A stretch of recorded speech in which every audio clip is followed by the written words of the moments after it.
Welcome back. We're going to look at these two laws, raising a power to a power and power of a product law.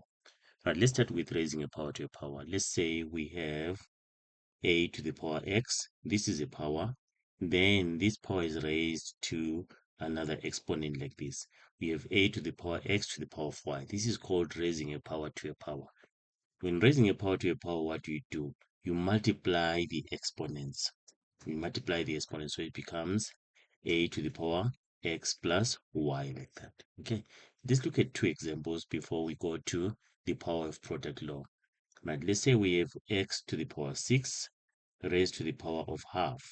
That's raising a power to a power, so we multiply the exponents. It's going to be x to the power 6 times 1 over 2. And then that gives you x to the power 3. Right?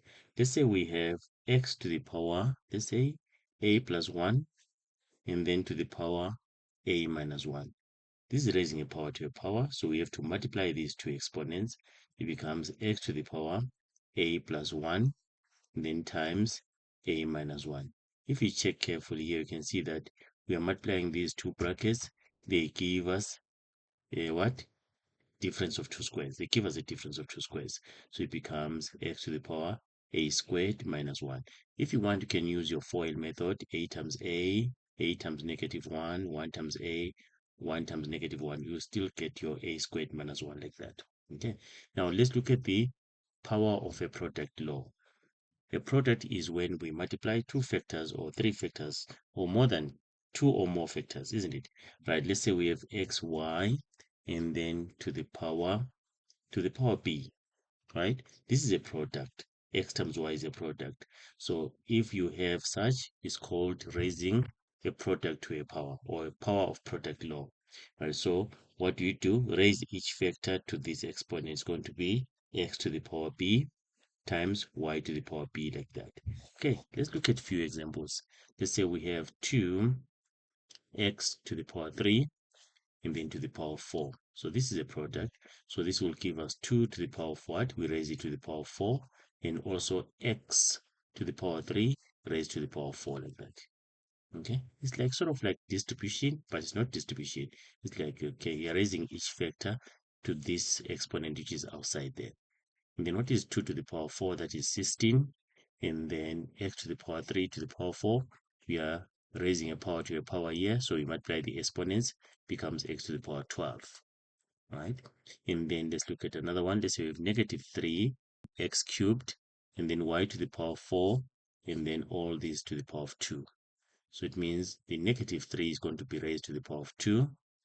X cubed is going to be raised to the power of 2. And then y to the power of 4 is going to be raised to the power of 2, right? And then what is negative 3 squared? That is 9. And then x to the power 3 to the power of 2. We are raising a power to a power. Multiply the exponents. X to the power 6. Again here, multiply the exponents. So y to the power of 8. Okay, you're done with that. Let's do one more before we do the last one. Let's say we have 3, then x squared y to the power of 3, and then times 4x to the power of 4, y to the power of 5 to the power of 2 like that. Right, this is a product. We're going to have 3 to the power of 3, right? And then x squared to the power of 3, and then y to the power of 3 like that. And then times, then 4 to the power of 2, x to the power of 4 to the power of 2, and then y to the power of 5 to the power of 2 like that. You see that? And then this gives us what? 27. Then this will give us 2 times 3 is 6, so it's x to the power of 6, and then y to the power of 3. Right? Then times 4 squared is 16. That will give us 16. X to the power of 4 times 2. 4 times 2 is what? It's 8, so it's x to the power 8. And then y to the power of 5 times 2 is 10. Right, if you check here, we can start with the numbers. 27 times 16. 27 times 16 should be 432. And then we look at the powers with a base of x. So we're multiplying powers with the same base here. So we add the exponents. So 6 plus 8 is 14. So it's x to the power 14. And then we go to the ones with a base of y. Again, we're multiplying powers with the same base. We add the exponents. 3 plus 10 is 13. So it's y to the power 13. So your answer is 432 x to the power 14, y to the power 13, right?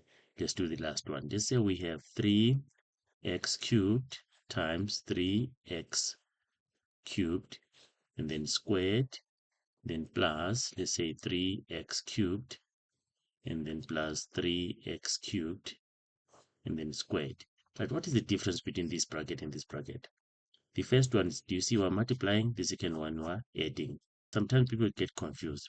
When you're adding, the variables do not change. Like here, if you say 3x cubed plus 3x cubed, you must get what? 6x cubed. You're just adding the like terms there. Okay?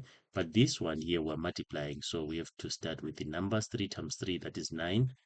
Then x cubed times x cubed, that should be x to the power 6. Multiplying powers with the same base, we add the exponents, x to the power 6, and then all this squared. You see that? Right? And then now we have our 9 squared, then x to the power 6 to the power of 2 plus 6 squared, x to the power 3 to the power of 2, like that. Okay? Then 9 squared is 81, and then multiply the exponents here, becomes x to the power 12. Right? And then plus 6 squared is 36. Multiply the exponents there, it becomes 6. So it's x to the power 6, like that. So this is the answer here.